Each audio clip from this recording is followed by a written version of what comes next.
Wamikira ukela kunuba kelenya munga malu debe okolo safe.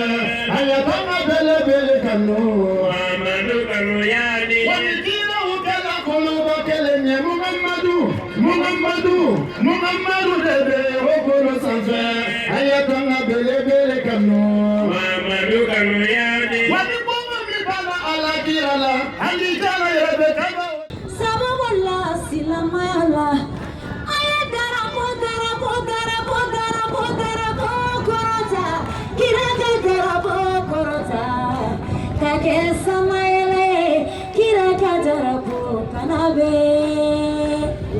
Salama, salama, salama, salam.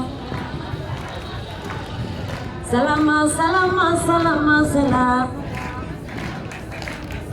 Salama, salama, salama, salam. Silame jamalu ayna mafou. On souhaite la bienvenue au professeur et pédagogue Tariq Ramadan, également au professeur Chouki, à l'imam Milta. Ce sont nos autres. Ils sont là pour la cause de l'islam et la cause de l'humanité. Le professeur Tariq Ramadan est là, il a Yopro. Il va saluer d'abord les chefs traditionnels, les imams, les jeunes, les hommes, et ensuite les femmes. Ils vont s'installer sur le podium et nous allons commencer, bien évidemment, notre cérémonie, notre conférence publique. Il est avec le cheikh Aboubakar Fofana qui salue également les chefs traditionnels. Il va également saluer les imams et d'autres responsables d'associations musulmanes et non musulmanes qui sont avec nous, les chrétiens, les musulmans. En tout cas, tout le monde est là ce matin pour le vivre ensemble, pour comment vivre sa foi. Car si Allah avait voulu, nous serions tous la même. Mais nous sommes des musulmans, des non-musulmans, nous sommes des blancs, nous sommes des noirs, nous sommes des jeunes, en tout cas toutes sortes de races, nous sommes d'ethnies différentes. C'est ça également la puissance et la grandeur d'Allah subhanahu wa ta'ala.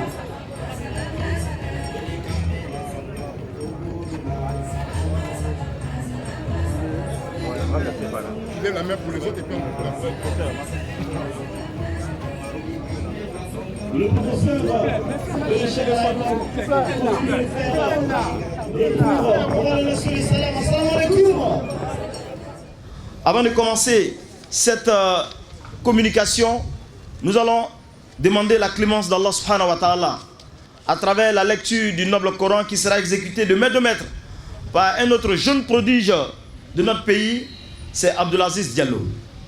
أعوذ بالله من الشيطان الرجيم بسم الله الرحمن الرحيم الحمد لله رب العالمين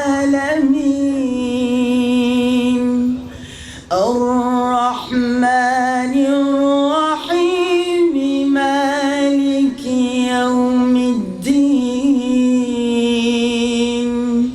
إياك نعبد وإياك نستعين اهدنا الصراط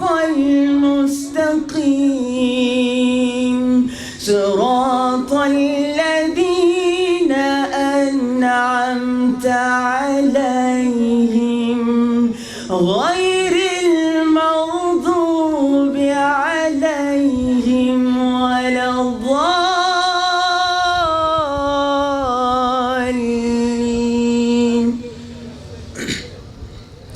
بسم الله الرحمن الرحيم إذا زلزلت الأرض زلزالها وأخرجت أخرجت الأرض أثقالها وقال الإنسان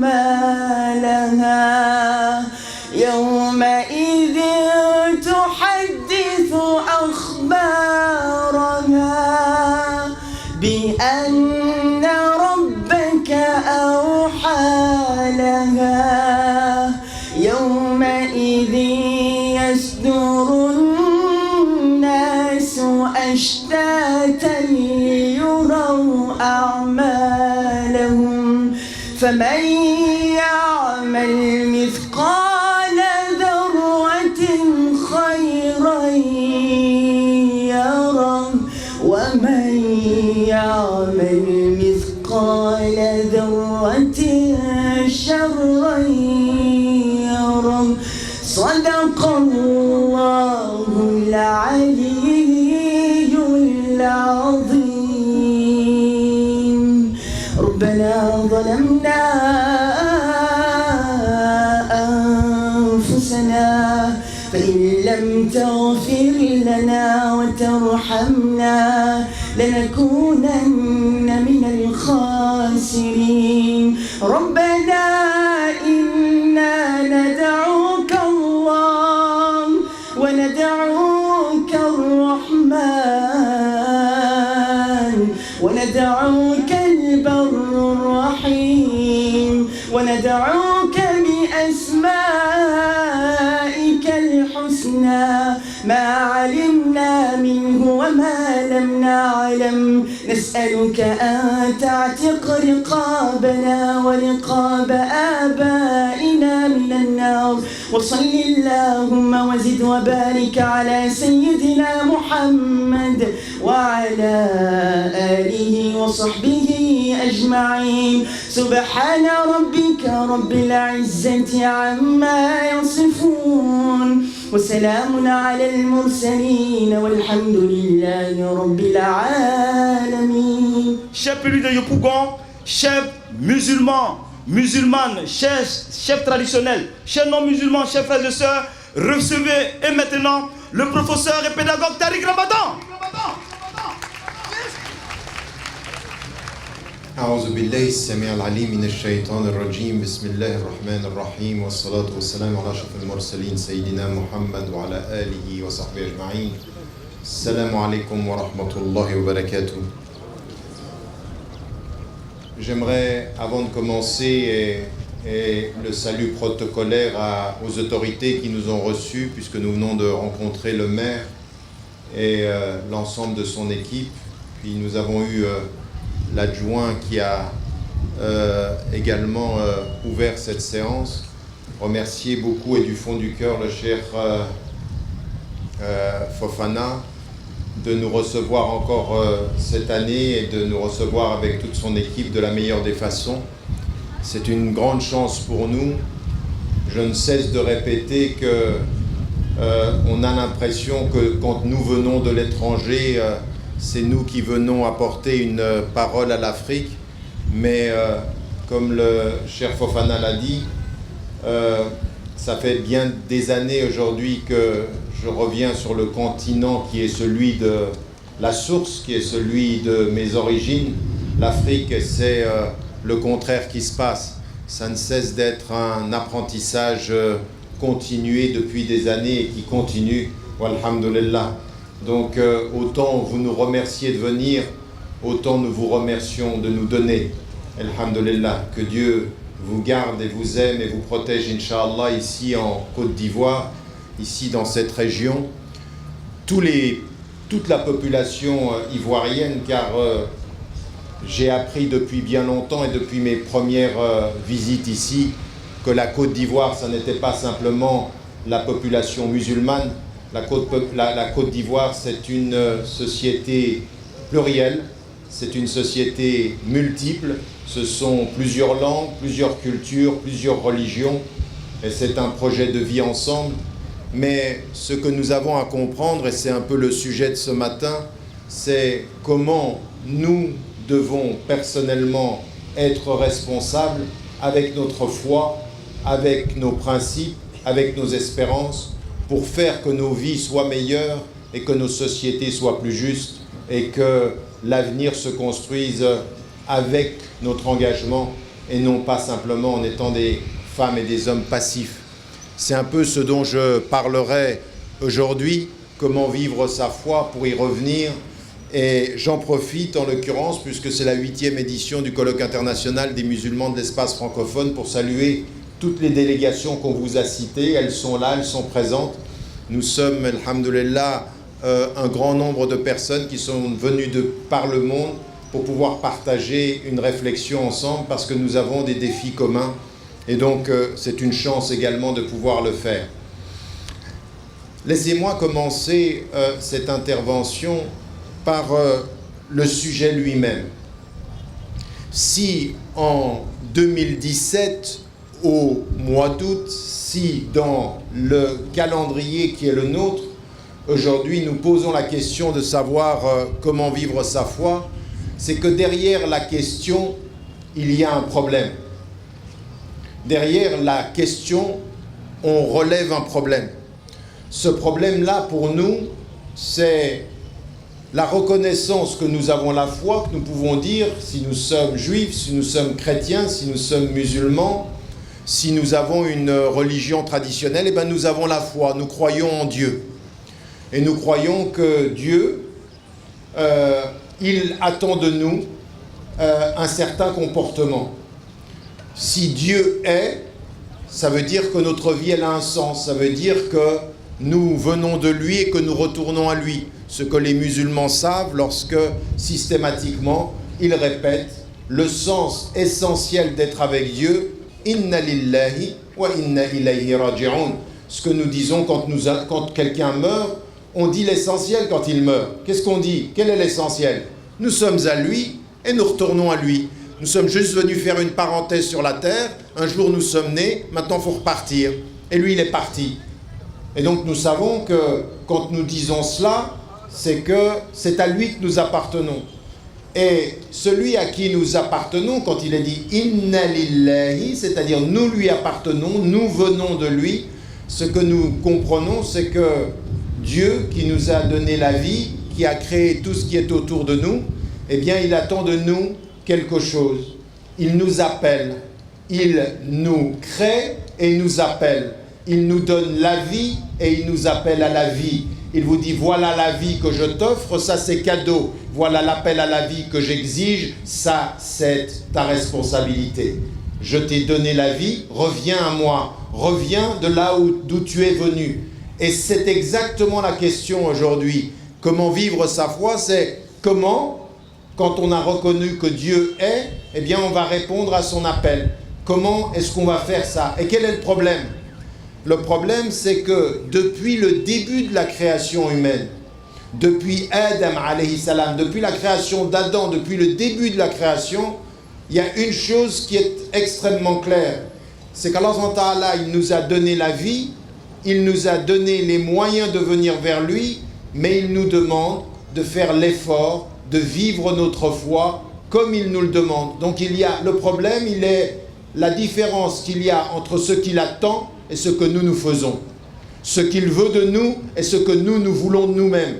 C'est ça le problème. Le problème, aujourd'hui encore, ici, en Côte d'Ivoire, ou en Afrique, ou dans le monde contemporain, c'est comment faire pour que notre vie quotidienne, elle soit à la mesure de ce qu'il attend de nous. À la lumière des principes qu'il a établis, à la lumière des objectifs qu'il a déterminés, à la lumière de Inna lillahi wa inna ilayhi raji'un. Nous lui appartenons et nous retournons à lui. Alors c'est de cela dont il faut qu'on parle. Et là, vous êtes très nombreux ce matin, mais je vais m'adresser à chacun d'entre vous. Là, ma parole, elle est particulière, elle est singulière. Elle parle au cœur de chacun d'entre nous, en commençant par le mien et en passant par le cœur de chacun. C'est pas un discours qui est un discours pour la foule, c'est un discours qui est un discours pour l'intimité. C'est pas important le nombre. Le nombre aujourd'hui ne fera pas de vous meilleurs musulmans. Si vous vous retournez, vous n'êtes pas meilleurs musulmans ce matin parce que vous êtes nombreux. Vous n'êtes meilleurs musulmans que si vous savez que vous êtes seul et que c'est vers votre cœur qu'il faut commencer. Comment vivre sa foi, ce n'est pas du calcul. Comment vivre sa foi, c'est un retour. C'est un retour à soi-même.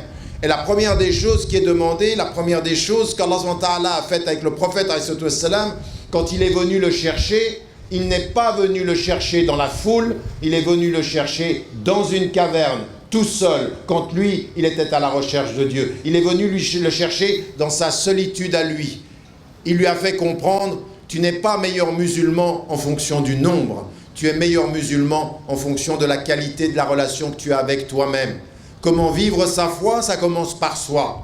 C'est la première des choses qu'il faut que nous comprenions. Et c'est vrai pour un chrétien, et c'est vrai pour un juif, et c'est vrai pour n'importe quel être humain sur la terre. Comment vivre sa foi, c'est d'abord comment vivre avec soi. Comment vivre avec soi-même. Comment revenir à soi-même. Si nous avons compris que nous lui appartenons et que c'est de cela dont il s'agit. Cette première étape, elle demande quoi? Qu'est-ce qu'elle demande? Essayez de vous souvenir de ce que le prophète ﷺ a fait. Le prophète ﷺ, pour être disposé à venir vers Dieu, pour que Dieu vienne à lui après toutes ces années où il le cherchait, le prophète ﷺ, jusqu'à l'âge de 35 ans, il ne croit pas en ce que les gens croient. Il ne croit pas en leur Dieu. Il n'est pas complètement obnubilé par Neymar, ou par le dernier Internet, ou par Facebook, ou par l'argent. C'est pas ça qui l'intéresse. Il n'est pas intéressé par les idoles de l'époque. Les idoles de l'époque qui étaient des idoles de pierre, qui étaient des idoles de bois. Et aujourd'hui, nous avons des idoles de médias. Nous avons des idoles médiatiques. Nous avons des idoles footballistiques. Nous avons des idoles qui peuvent gagner ce que vous savez que l'on gagne en jouant au football aujourd'hui. Les idoles contemporains, les idoles que nous avons aujourd'hui, eh bien lui, à l'époque, à 35 ans, il arrête tout. Et il commence à s'éloigner et à prendre du temps pour lui-même. En fait, Dieu est venu au prophète parce que le prophète est venu à lui-même. Il est venu s'occuper de lui-même. Et il a coupé les liens avec tout ce qui pouvait le distraire de l'essentiel. Et tout ce qui pouvait le distraire de l'essentiel, qu'est-ce que c'était? Toutes les idoles de son époque. Tous les rapports de pouvoir, tout ça, ça ne l'intéressait pas. Il y a quelque chose de plus important que de perdre son temps. Il y a quelque chose de plus important que l'argent. Il y a quelque chose de plus important que le pouvoir. Il y a quelque chose de plus important que la distraction. Ce qui est le plus important, c'est pourquoi est-ce que je suis là? Quel est le sens de ma vie? Qu'est-ce que je fais de ma vie et qu'est-ce que je fais de mon temps? Et à un moment donné, il se coupe et il va dans la solitude chercher. Et c'est quand il est seul que Dieu vient à sa rencontre. Mais quand il est seul, c'est pas simplement physique. Quand il est seul, c'est il cherche à l'intérieur, il essaye de comprendre le sens des choses. Et ça, c'est ce que nous devons tous faire à un moment de notre vie. Vivre sa foi, c'est prendre du temps pour soi-même. C'est pouvoir s'isoler des choses, commencer à délaisser ces choses qui nous font perdre notre temps. Ça veut dire dans notre vie quotidienne, ce temps que nous perdons à regarder la télévision, ce temps que nous perdons à écouter la radio ou à écouter n'importe quoi, à un moment donné, se retrouver, c'est cesser de perdre son temps, c'est cesser de perdre son énergie et son intelligence à des choses stupides, revenir au centre. Quand le prophète part à la caverne et qu'il cherche et que Dieu vient le chercher, il est au centre de lui-même. Il cherche, il demande. Il lui demande de venir à lui. Il lui demande une réponse au sens de la vie. À qui est-ce que je suis et à qui est-ce que j'appartiens? Alors, ce moment-là, il lui envoie l'ange Jibril alayhi salam et il l'appelle. Vivre sa foi, ça commence par ça. Comment la vivre aujourd'hui? Surtout à notre époque. Vous savez, le plus grand danger de notre époque, c'est une époque aujourd'hui où le temps passe plus vite et où l'espace se restreint.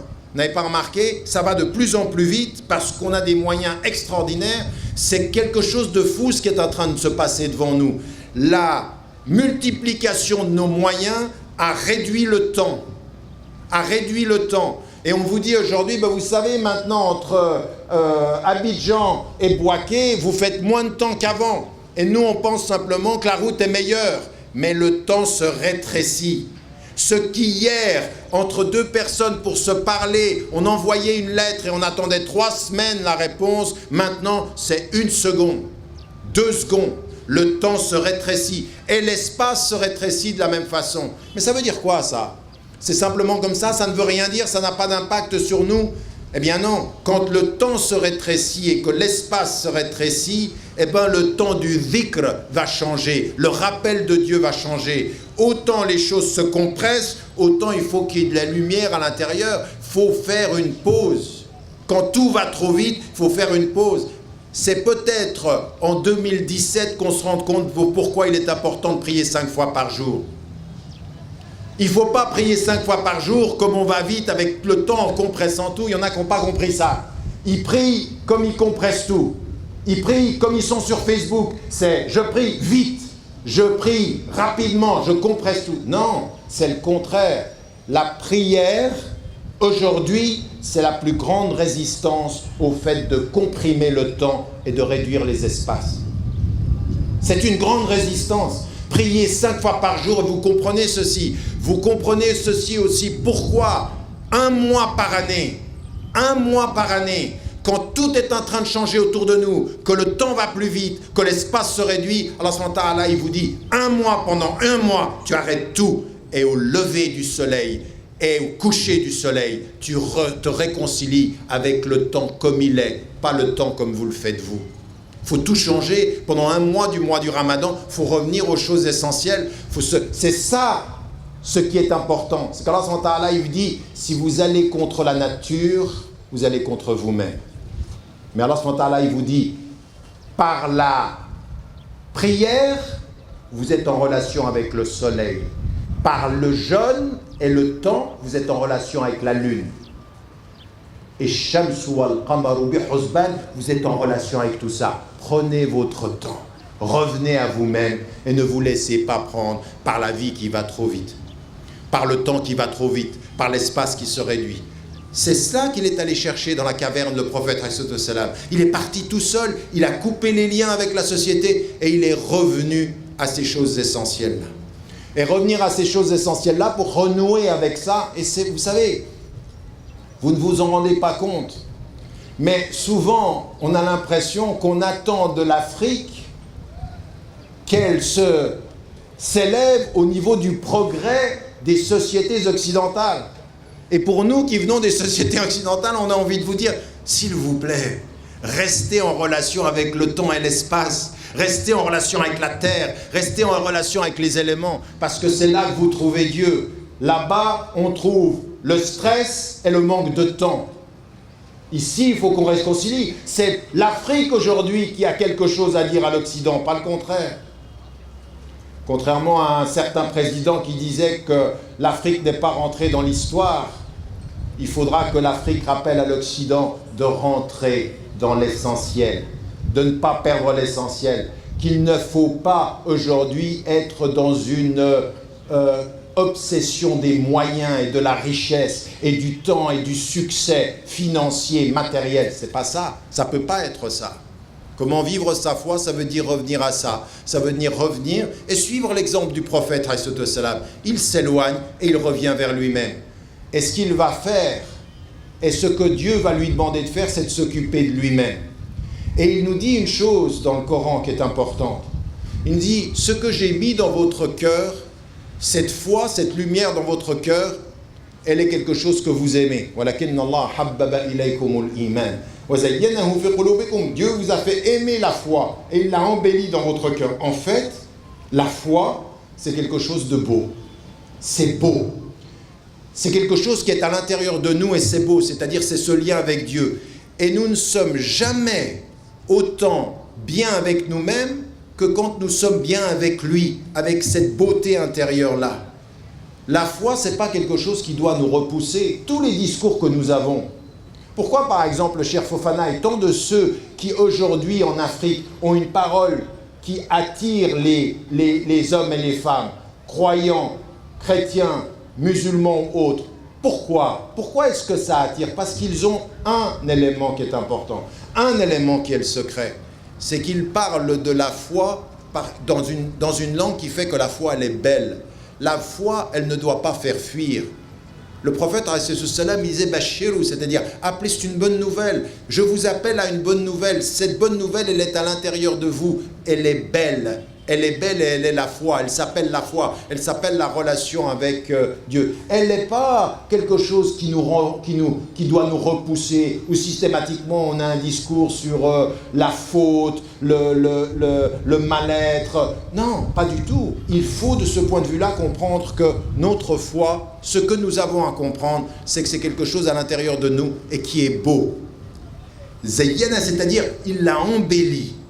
Et qu'est-ce qu'il a embelli à l'intérieur? Qu'est-ce que nous allons trouver à l'intérieur? Comment est-ce qu'il faut vivre avec ça?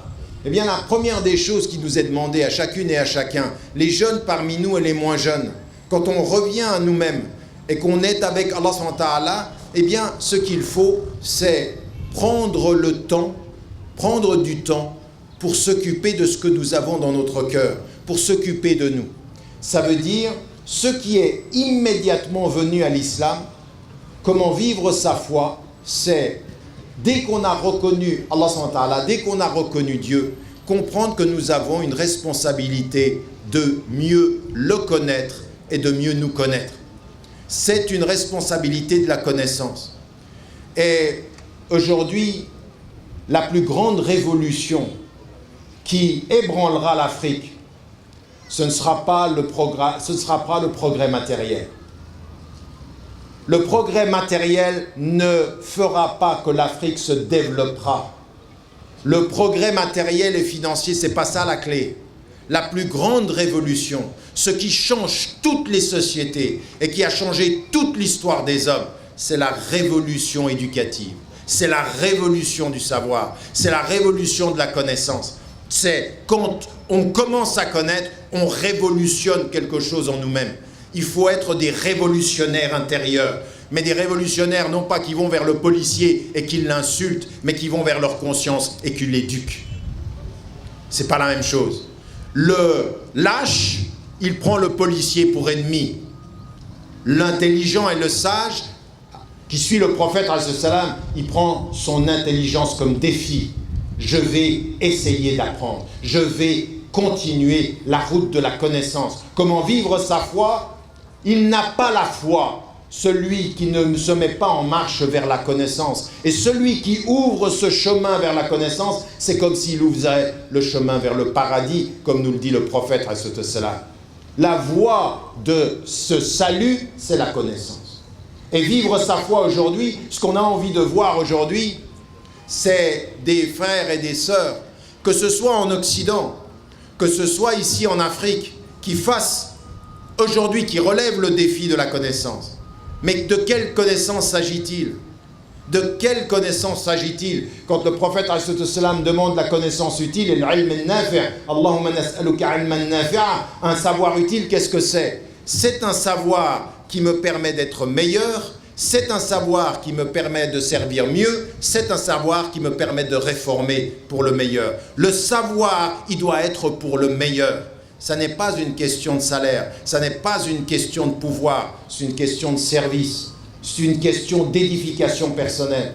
Et le prophète, dès qu'il revient, dès que Dieu vient le chercher, il lui dit « Iqra » maintenant lis maintenant. Et il lui dit une autre chose qui est très importante. Vous savez, des fois je viens en Afrique et j'ai le sentiment que beaucoup de nos frères en Afrique et de nos sœurs en Afrique, ils pensent « Ah, en Afrique on est pauvre, on ne va pas y arriver. » On ne va pas y arriver, on n'a pas les moyens. Non mais attendez, si vous êtes croyant et si vous entendez du fond des âges ce qui a été dit, il y a un ange qui est venu voir le prophète et ce prophète il ne sait ni lire ni écrire. Il ne sait pas lire et il ne sait pas écrire. Et il lui dit Iqra. Il lui dit lis. Il dit mais je ne sais pas lire. Lis. Je ne sais pas lire. Lis. Je ne sais pas lire. Iqra bismi rabbik. Lis au nom de ton Seigneur. Et s'il est avec toi, il n'y a aucun défi qui soit impossible. Il n'y a aucun défi qui soit impossible. Rien n'est impossible s'il est avec toi. C'est ça qu'il lui dit. Il ne savait pas lire et lui dit lis en son nom à lui, tu pourras. L'Afrique, lève-toi, en son nom à lui, tu pourras. Au lieu de passer ton temps à penser que tu ne peux pas, tu peux. Si tu sais d'où tu peux, mais si tu peux, tu crois que tu peux qu'en toi, tu ne pourras pas. Mais si tu peux en lui, tu peux tout. C'est ça la réalité, c'est ça la force, c'est ça de comment vivre sa foi. C'est ça qui nous libère. C'est pourquoi les colonisateurs souvent ont voulu séparer les colonisés de cette parole-là. Parce que si les colonisés ont cette parole-là, ils savent qu'ils ne démissionneront jamais. Ils ne démissionneront jamais. Les peuples qui jamais n'ont perdu le sens d'être avec lui et d'avoir leur liberté par lui, ils ne démissionnent pas.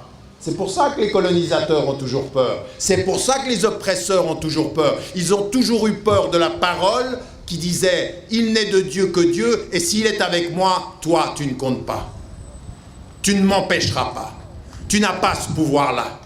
Et c'est peut-être pas ce soir, c'est peut-être pas demain matin, mais moi, ma vie, elle est longue. Tu sais, ma vie, elle est même au-delà de ma vie. Je mourrai et ma vie continue encore. Parce que nous ne sommes pas... Voyez comment les choses changent? L'époque moderne qui comprime le temps, la spiritualité qui n'a pas de temps. Elle ne compte pas en temps, elle ne compte même pas en sa mort.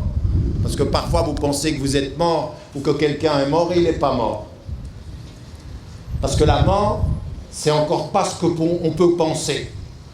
Ce que je voulais dire par là, c'est que ce travail que nous avons à faire de comment vivre sa foi commence par revenir à soi, par cette éducation qui est importante. Et chacune et chacun ici, les frères comme les sœurs, les musulmans comme les personnes d'autres traditions religieuses, il n'y a pas moyen de devenir un être humain digne et responsable sans prendre en charge son éducation personnelle.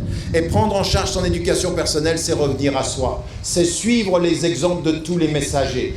Tous les messagers ont accepté un jour la solitude plus que la multitude, ont accepté le retour à soi plus que la perte avec les autres, ont accepté et ont eu le courage de dire « je ne veux pas, je veux être digne, même si votre société est une société indigne ». Ils ont eu ce courage-là. Donc ça commence, comment vivre avec la foi, c'est une deuxième chose qui est importante. C'est faire ce que le prophète ﷺ a fait, c'est faire ce que tous les messagers ont fait, c'est avoir le courage d'être soi-même. Le courage d'être soi-même, ça veut dire quoi? Ça veut dire que c'est l'une des choses les plus difficiles à notre époque. Notre époque est une époque du matraquage psychologique, du matraquage. C'est-à-dire qu'aujourd'hui, vous savez comment ça s'appelle aujourd'hui? Le développement des moyens pour établir et imposer des modes. Vous savez ce que c'est une mode? Une mode, c'est une façon de penser et une façon de s'habiller qui s'est imposée par le nombre, mais que vous n'avez pas décidé. C'est des modes. Et plus vous avez les moyens de la mode, plus la mode est colonisatrice de tous les moyens et de tous les esprits. Au point aujourd'hui que jusqu'à ici, à Abidjan, la culture dominante s'est installée ici et que beaucoup d'entre vous, vous êtes influencés par la culture dominante et par la mode dominante, par les moyens techniques qui se sont imposés à nous. Vous n'avez même pas décidé de la façon dont vous vous habillez. Vous ne décidez même pas de la façon dont vous pensez. Vous ne décidez même pas de la musique que vous écoutez. Une mode musicale, une mode culturelle. Et les moyens sont derrière et ils nous poussent à cela. Ils nous poussent à suivre la mode. Alors, à un moment donné, qu'est-ce que ça fait ça? Ça s'appelle la culture du troupeau. On suit les gens. On fait comme les gens. On pense comme les gens. On devient totalement sous l'emprise d'émotions qui sont des émotions populaires, qui sont des émotions internationales. Et les moyens sont derrière et ils nous poussent. C'est exactement le contraire de ce que notre foi nous demande. Notre foi, elle nous dit, ne suis pas le troupeau, suis la vérité. Ne suis pas la séduction et le désir des gens. Eux, ils vont t'amener vers des endroits loin. Ils vont t'emmener loin du chemin. Parce que déjà, à l'époque du prophète, il lui est dit dans le Coran, attention, ne suis pas leur désir. Et même lui, il sentait que dans la société, et Allah lui dit dans le Coran, si on ne t'avait pas affermi, toi, si moi je ne t'avais pas affermi, tu serais parti avec eux, tu aurais dévié de la voie. Donc c'est avec Dieu que tu as trouvé ce qui était ferme, ce qui était nécessaire. Eh bien nous aujourd'hui, quand vous voyez ce matraquage qui est un matraquage culturel, qui est un matraquage sur les valeurs, sur les comportements, sur les attitudes. Vous faites des choses aujourd'hui, ici en Afrique, vos pères, il y a 2 générations, ils ne pouvaient même pas imaginer que vous alliez les faire, mais on s'est habitué à ça, c'est devenu international. La culture mondiale, elle est dans votre salon, elle est dans votre ordinateur, elle est dans votre téléphone.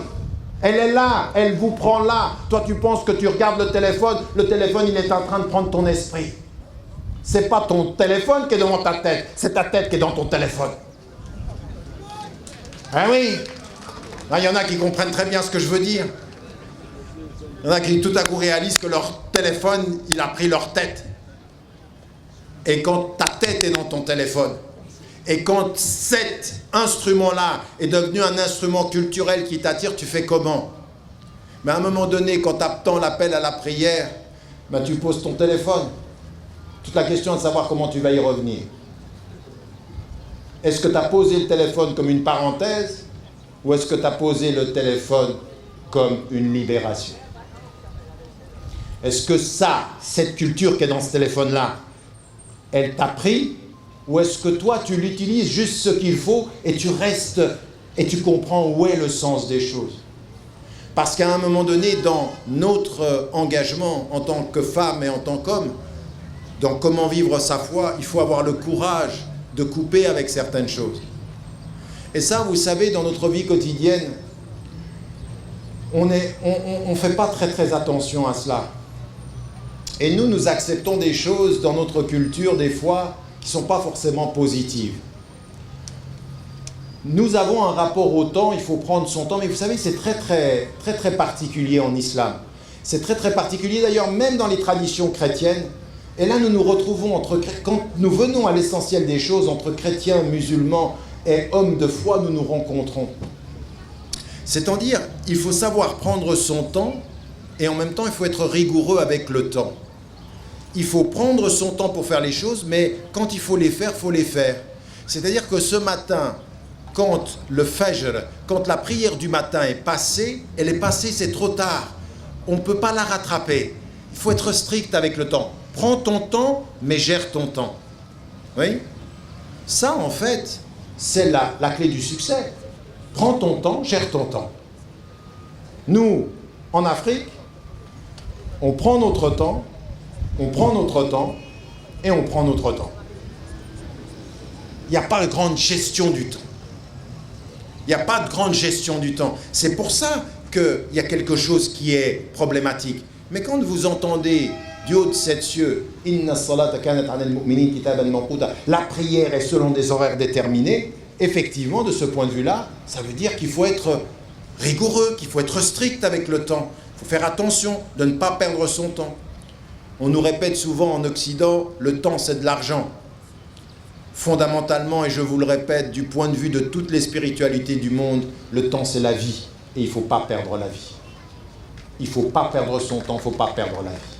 Et donc la vie, c'est ce qui nous la donne, c'est Dieu. Et donc il faut la gérer comme il nous la donne, de façon rigoureuse. Donc la première des choses, savoir prendre son temps pour soi-même, se libérer de toutes ces modes qui s'imposent à nous, revenir à nous-mêmes et se dire « Qu'est-ce que je fais aujourd'hui dans ma vie quotidienne pour avoir un peu plus de connaissances ? Qu'est-ce que je fais aujourd'hui dans ma vie quotidienne pour m'occuper plus de moi, de m'occuper de mon cœur ?» Vous savez comment est-ce qu'on sent si vous vous occupez de vous ou pas? Ça va vous étonner. Comment est-ce que l'on sait, d'un point de vue spirituel, si vous vous occupez de vous? Le temps que vous passez dans la salle de bain? Le temps que vous passez devant le miroir? Comment sait-on spirituellement? Comment est-ce que je peux savoir spirituellement que toi, tu t'occupes de toi? Comment est-ce que je sais ça? Quel est le signe extérieur que tu t'occupes de toi, que tu fais attention à toi, que tu es dans un rapport à toi qui est un rapport de maîtrise de ton cœur? Comment est-ce que je vais voir ça? Qu'est-ce qui va me permettre de savoir si tu t'occupes vraiment de toi? Ben, c'est très étonnant en fait. Comment, essayez de vous imaginer, l'espace de quelques secondes, vous êtes dans la présence du prophète alayhi salam. Le prophète alayhi salam, c'est le meilleur exemple pour nous, n'est-ce pas? C'est le meilleur des exemples. C'est vrai pour le dernier des prophètes, et puis tous ceux qui l'ont précédé, c'était les meilleurs des exemples. Essayez de vous imaginer que vous êtes avec le prophète alayhi salam, il s'occupe de lui-même. Oui, il s'occupe de lui-même.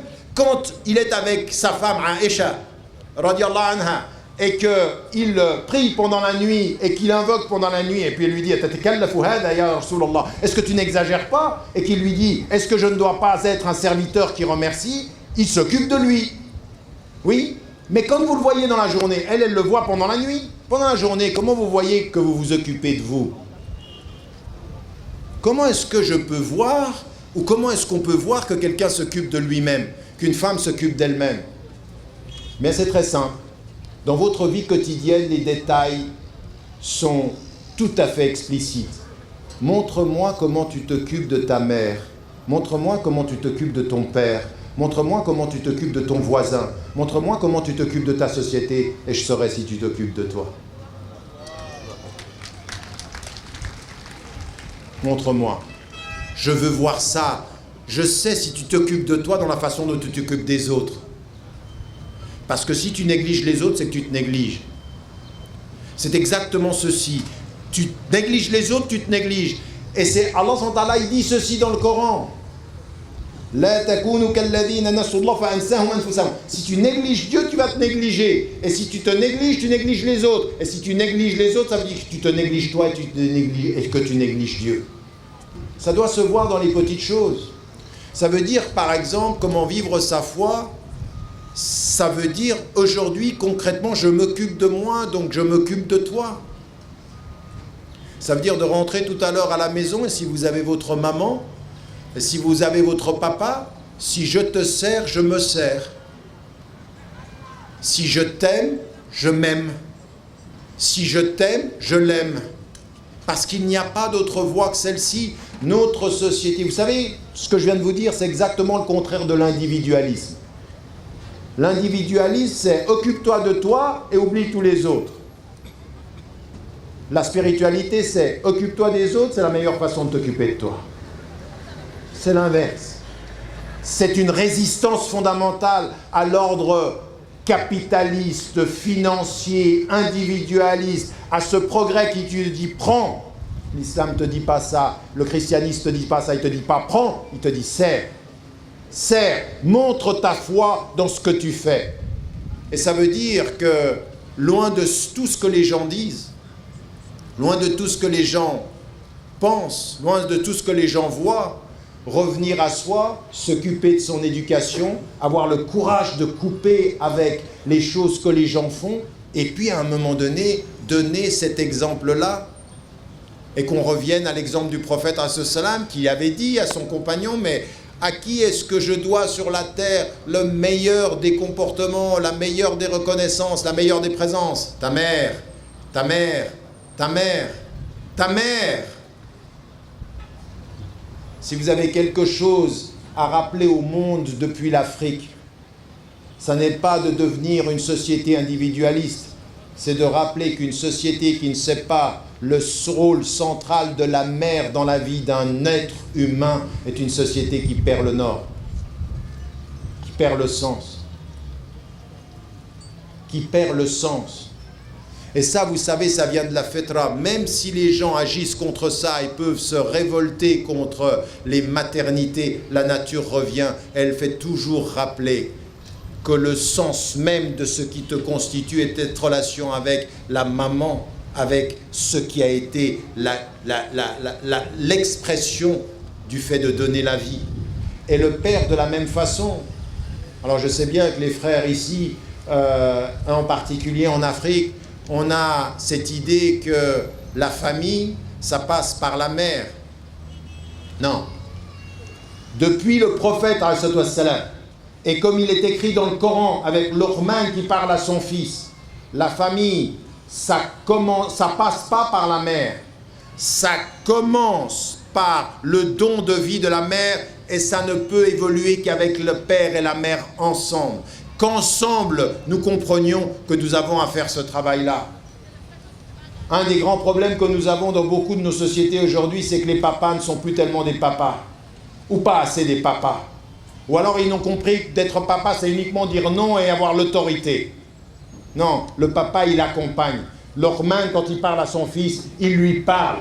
Ya Bunayya, il lui dit, mon fils, il lui parle, il l'accompagne. Il faut accompagner ses enfants. C'est ça, vivre sa foi. Et nous, ce que nous avons à comprendre, c'est que le meilleur moyen de montrer que nous nous occupons de nous, c'est aussi de nous occuper de nos parents. Et inversement, de nous occuper de nos enfants. Aujourd'hui, nous avons à revenir à ces choses-là, à ces choses qui sont centrales. Et s'occuper, ça veut dire quoi? S'occuper, ça veut dire quoi? Qu'est-ce qui est le secret du fait de s'occuper? Eh bien, c'est de s'écouter. Dans ce qui est tout à fait particulier dans le Coran, c'est que dans la discussion entre les générations, c'est un père qui parle à son fils, il se parle. Et le père, il parle à son fils. Il lui parle. Il lui parle. Le grand problème de notre époque, c'est un problème. Vous savez, notre époque, c'est une époque connectée sans communication. Nous sommes connectés tout le temps et nous ne communiquons plus beaucoup. Nous perdons la communication. Ce qui nous est dit aujourd'hui spirituellement, c'est rappelez, réconciliez-vous avec la communication. Parlez-vous. Parlez à votre papa, parlez à votre maman, parlez à vos enfants. Réconciliez, ouvrez ces espaces. Prenez du temps. Vous savez qu'il y a des hasanats quand on prie et puis il y a des hasanats quand on fait quelque chose de bien. L'espace où on va se parler, où on va se souvenir de Dieu, ce sont des espaces où il y a des hasanats. C'est des prières, ça, c'est des prières de famille. Il faut se donner ce temps-là, il faut se donner cet espace-là. C'est cela aussi comment vivre sa foi. Résister par des choses qui sont essentielles aujourd'hui et servir ceux qui sont autour de nous. Alors, vous l'avez également dans le hadith et vous avez les deux versions du hadith. La yu'minu ahadukum hatta yuhibba li akhi ma yuhibbu li nafsi. Il n'a pas atteint la plénitude de la foi, celui qui ne veut pas pour son frère. Mais vous avez l'autre version du hadith, yuhibba li jarihi, c'est-à-dire celui qui ne veut pas pour son voisin ce qu'il veut pour lui-même. Et ça, c'est quelque chose de très important. La différence ici, c'est que le frère, ça peut être un frère de sang, ça peut être un frère ou une sœur de religion, mais le voisin, il n'a ni le sang, ni forcément la religion. Et ici, en Côte d'Ivoire ou en Afrique, avec toutes les délégations qui viennent, et nous-mêmes qui vivons en Occident, nos voisins, ils sont athées, ils sont agnostiques, ils sont chrétiens, ils sont juifs, ils ne sont pas de notre tradition. Mais à ce moment-là, il nous dit, si vous voulez leur montrer la foi, ne marquez pas sur votre porte d'entrée, je m'appelle Mamadou Thiam et je suis musulman. C'est pas une affiche que tu mets sur ta porte. C'est pas une affiche que tu mets sur ta porte et tu n'as pas à dire, je vais leur montrer moi ce que c'est que l'islam. Et l'islam c'est bien, alors chaque mois du ramadan, eh ben, tu vas leur donner un tout petit peu, ou à la fin du Eid al-Adha, tu vas leur donner du mouton. Tu vends ta religion. Comme si tu penses que les gens vont avoir une bonne image de l'islam uniquement que parce que pendant la fête, tu vas leur donner un petit cadeau. Mais ce n'est pas de leur donner un cadeau l'essentiel, c'est que toi tu sois un cadeau. C'est toi le cadeau, ce n'est pas le cadeau que tu fais, le cadeau c'est ce que tu es. Donc quand tu es un voisin et que tu as un voisin qui n'est pas de ta religion, sois cadeau, mais tous les jours, pas juste pendant la fête, en attendant qu'eux ils te fassent un cadeau pendant leur fête. Oui, c'est un échange de cadeaux. On ne va pas y arriver comme ça. C'est être un cadeau, comme on est un témoin. C'est ça, être un témoin, ça veut dire quoi? Ça veut dire quoi être un témoin? Shuhada ala nas, c'est-à-dire vous devez être des témoins, c'est quoi? Un témoin, c'est quelqu'un qui est un cadeau pour l'autre. Chaque fois qu'il le voit, ça lui fait plaisir. C'est quelque chose de beau à voir. Même dans le fait de s'éloigner des gens, Allah subhanahu wa ta'ala dit au prophète, éloigne-toi de belle façon. Wahjurhum hajran jamila. Sois beau même dans ta façon de t'éloigner. Pas agressif. Pas dans le rejet, dans la beauté, dans l'esthétique, même quand tu t'éloignes. Mais alors quand tu t'éloignes pas et que tu vis à côté, c'est là où tu dois être le meilleur des exemples. Tu dois être un cadeau. Posez-vous la question, chacun d'entre vous ici, est-ce qu'il y a quelqu'un sur la terre qui peut vous dire t'es un cadeau pour moi? Pas forcément la musulmane et le musulman, pas forcément le chrétien, les êtres humains autour de vous. Et le prophète, il dit, tu n'as pas atteint la plénitude de ta foi si ton voisin, si tu ne veux pas pour lui ce que tu veux pour toi-même. C'est-à-dire que tu dois penser à lui. Et tu dois penser à lui tous les jours de la vie, pas simplement pendant les jours de fête, pas pendant le ramadan ou pendant... Non, les jours dans la vie quotidienne. Se poser la question de savoir comment les gens vont. Vous savez ce que ça veut dire, faire attention à son voisin? Il y a un mot pour ça. Être attentif. Le Cheikh Fofana disait tout à l'heure que je viens d'une famille, alhamdoulilah, qui est une famille très pieuse. Je vais vous dire une chose qui m'a beaucoup perturbé moi parce que j'étais pas au niveau. On est souvent venu me raconter, quand je suis retourné en Égypte, on est venu me raconter une chose sur mon grand-père qui est un tout petit détail. Un tout petit détail.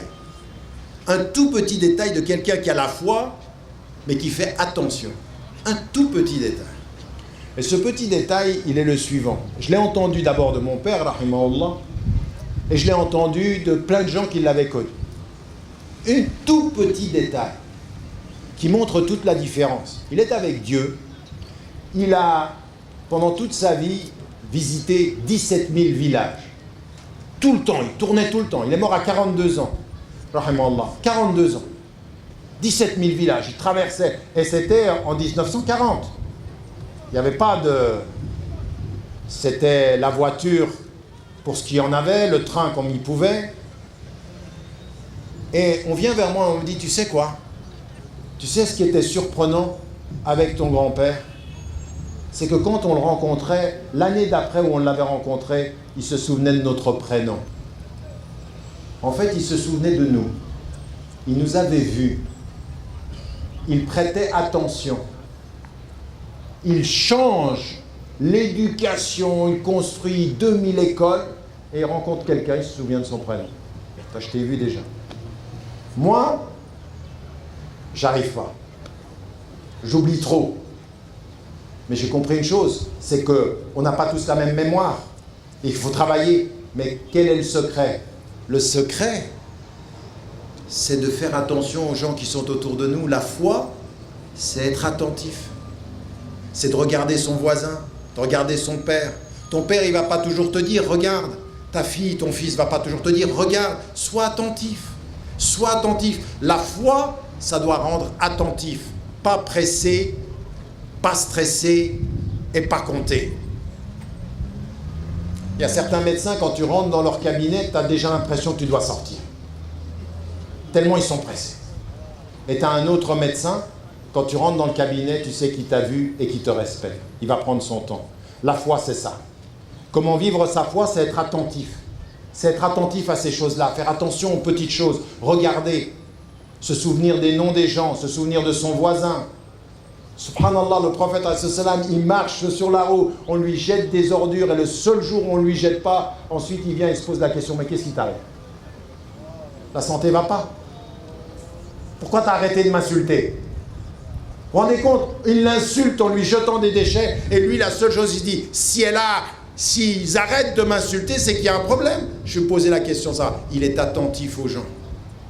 Comment vivre sa foi, c'est être attentif. Ça veut dire à son papa, ça veut dire à sa maman, ça veut dire à ses enfants, ça veut dire à ses voisins, ça veut dire aussi à sa femme et ça veut dire à son mari. Être attentif. Attentif à ce dont ils peuvent avoir besoin.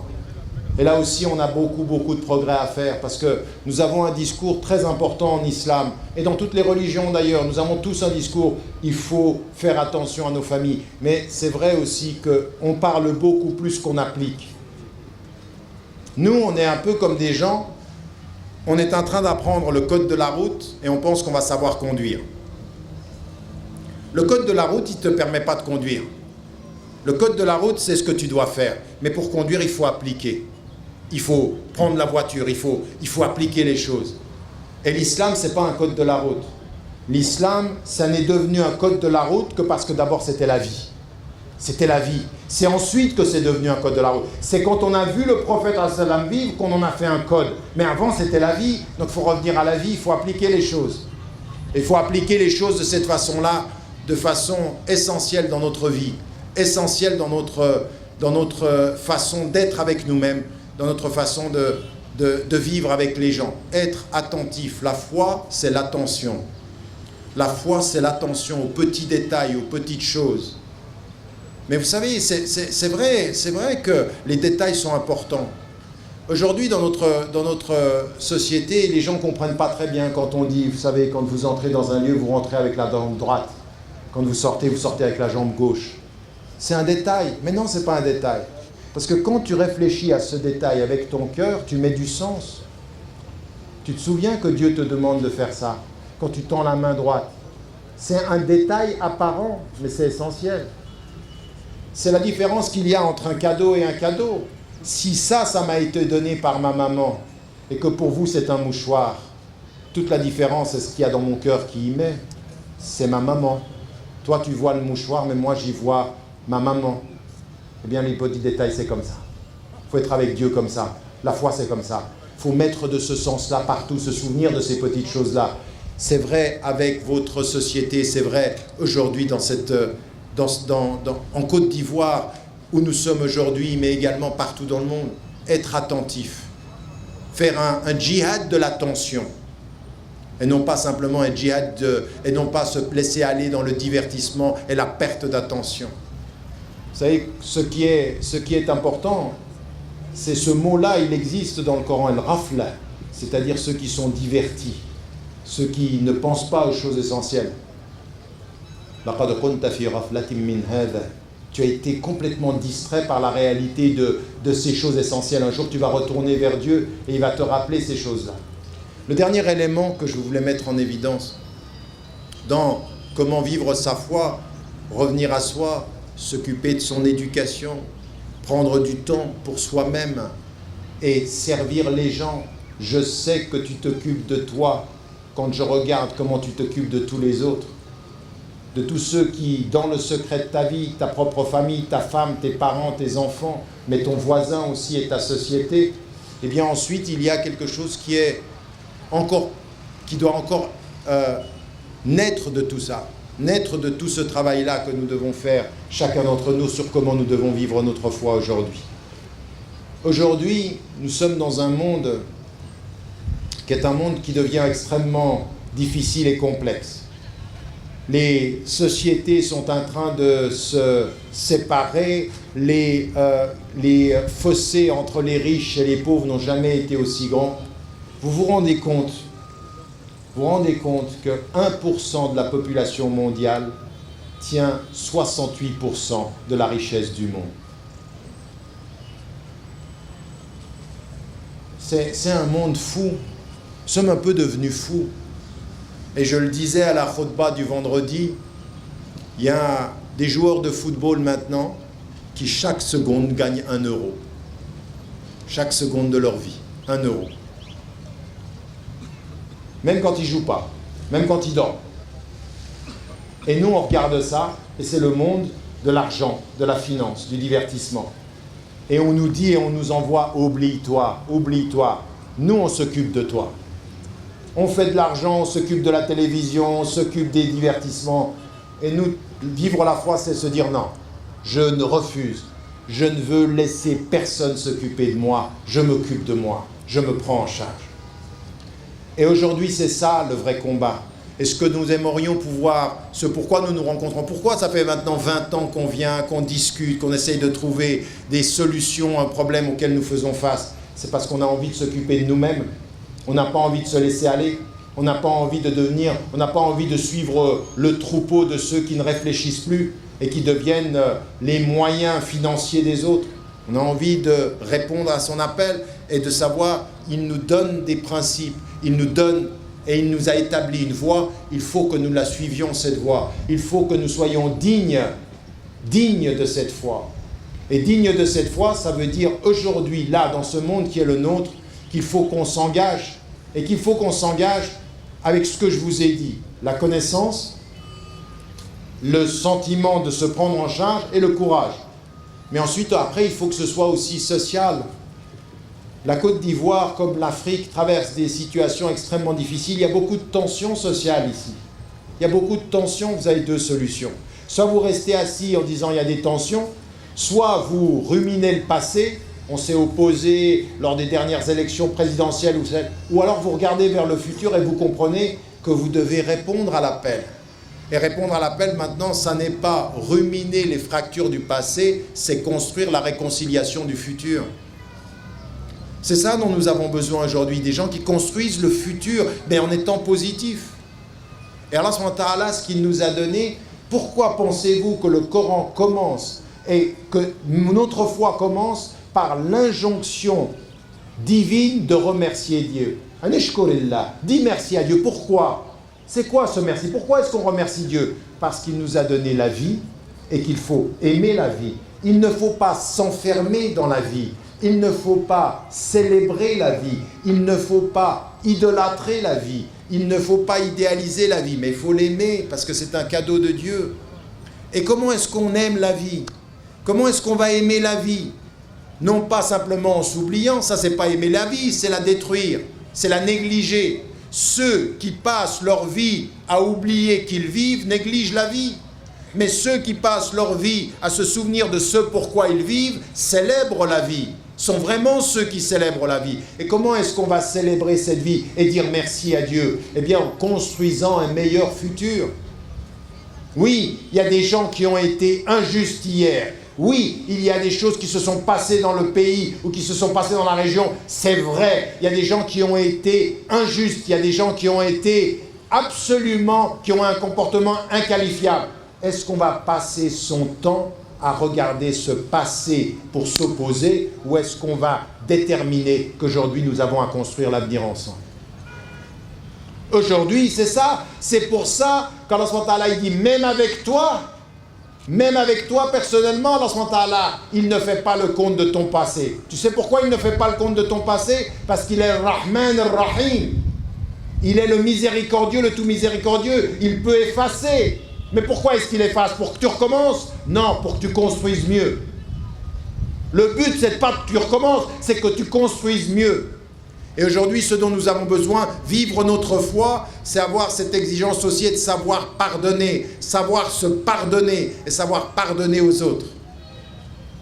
C'est pas un mot ça, c'est pas simplement la réconciliation nationale, c'est plus profond que ça. C'est de comprendre que notre avenir, il est même par rapport aux colons. On va passer son temps à regarder la France en disant vous nous avez colonisés, mais non. Ça c'est fait, mais maintenant nous avons compris que notre avenir, il est positif, il est en nous, par nous, avec Dieu, de nous lever et de nous libérer des chaînes du ressentiment passé avec l'espérance du futur à construire. C'est ça notre force. Notre force, c'est pas de recommencer toujours à rappeler le passé. Non, il ne faut pas applaudir, il faut appliquer.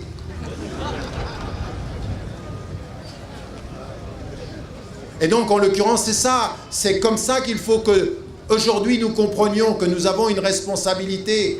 C'est jamais facile. C'est jamais facile.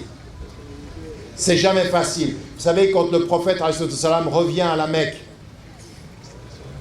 il a passé des années d'exil. Et parmi ceux qui sont à la Mecque, il y en a qui l'ont combattu pendant des années.